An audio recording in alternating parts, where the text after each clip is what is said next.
अब यहां पंडित की उपाधि यानी जैसे शास्त्री की उपाधि, ज्ञानी की उपाधि होती है, विशेष किसी एक शास्त्र के ज्ञाता को पंडित कह देते हैं। तो एक ऐसा कथावाचक पंडित जी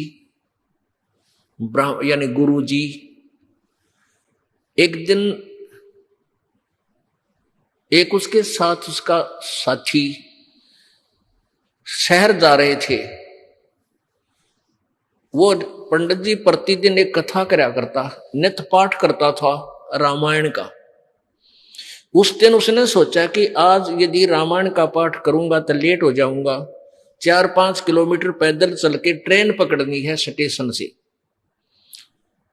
तो वो उसका साथी और वो दोनों ही चल पड़े। उसने सोचा ट्रेन में बैठ के 1 घंटे 1.5 का रास्ता है, ट्रेन में बैठ के वहां अपनी नित्य नियम कर लूंगा। तो उन्होंने जाते टिकट ली, आते गाड़ी आ गई, उस कंपार्टमेंट में चढ़ गए, डब्बे में चढ़ गए। अब ब्राह्मण वेशभूषा थी, लाल अंगोछा ले रहे थे, तो उसे ब्राह्मण समझा जाता ये विद्वान पुरुष है। तो जब गाड़ी थोड़ी सी गति पकड़ चुकी तो उस ब्राह्मण ने कहा, गुरु ने कहा कि भाई जो सीट पर बैठे थे उन्हें सीट मिली को ना, डिब्बा खचाखच भरा था। उस ब्राह्मण ने कहा सीट पर विराजमान यात्रियों से कि कृपा आप सीट छोड़ दीजिए। वो कहने लगे क्या आप रोगी हो कि नहीं? तो क्या करोगे? कि मैं कुछ पाठ करता हूं रामायण का, आज मैं जल्दी का मारा नहीं कर पाया घर पे, यहां बैठ के अपना भगवान का कुछ कथा पढ़ लूंगा। तो उन्होंने खाली कर दी एक पूरी सीट कि आप कथा कर, अपना नित्यनेम भी करो और हमें भी सुनाओ, कोई कथा हमें भी सुनाओ, हमारा भी टाइम पास हो जाएगा और भगवान की कथा सुन लेंगे। बड़ा सौभाग्य हुआ आप हमारे को कथावाचक मिल गए। अब पंडित जी ला गया सुनान। उस दिन क्या प्रकरण चल रहा था कि भाई भाई हो तो ऐसा, देखो भरत ने अपने भाई की खड़ाओं को गद्दी पर रख दिया, रामचंद्र की खड़ाओं को, और राज्य नहीं किया। स्वयं जमीन को 6 इंच नीचे खोद कर वहां बिस्तर लगा लिया। और जब रामचंद्र जी वापस आए उनका राज सहर्ष लौटा दिया। भाई भाई हो तो ऐसा, भाई हो तो ऐसा। अब जो सुने थे कथा उन्होंने ताड़ी पीटी कि वाह ब्राह्मण, वाह पंडित जी, तोड़ पाड़ दिया, वाह बड़ी बढ़िया कथा सुनाई।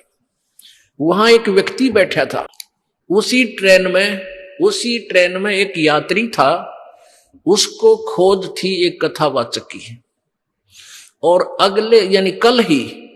अगले दिन ही उसने कथा निर्धारित का समय रखा हुआ था और आसपास सभी को आमंत्रित किया हुआ था। और जिससे उसने कथा करानी थी वो कितना दूर चला गया लालची। अब वो किसी और की तलाश में था।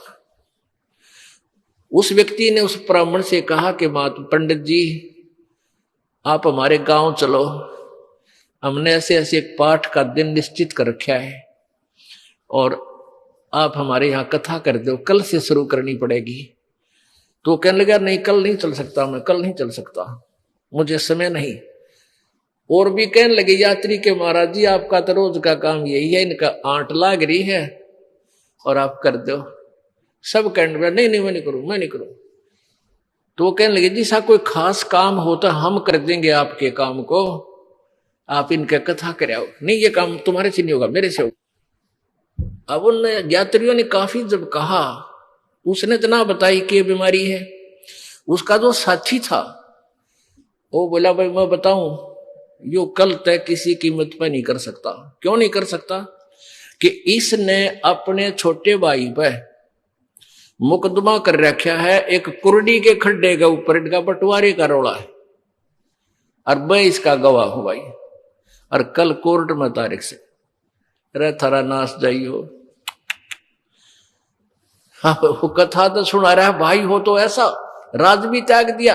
और अब भाई ने एक आधा कुर्डी का खड़ा, एक रूढ़ी का खड़ा होता है मेरे ख्याल में 20 बाई 20 फुट का, और उस पर मुकदमा कर रहा, यो मेरा उन्हों का मेरा है। और कथा सुनावे भरत और राम की। इसके लिए बताते हैं कबीर परमेश्वर जी कहते हैं, भाई करनी तज कथनी कथ, ये अज्ञानी दिन रात, और कुकर जो भौकत फिर ये सुनी सुनाई बात। कहते कुत्ते की तरह भौंकते फिरे सुनी सुनाई कथाओं को, और करनी है नहीं, अनुसरण है नहीं, और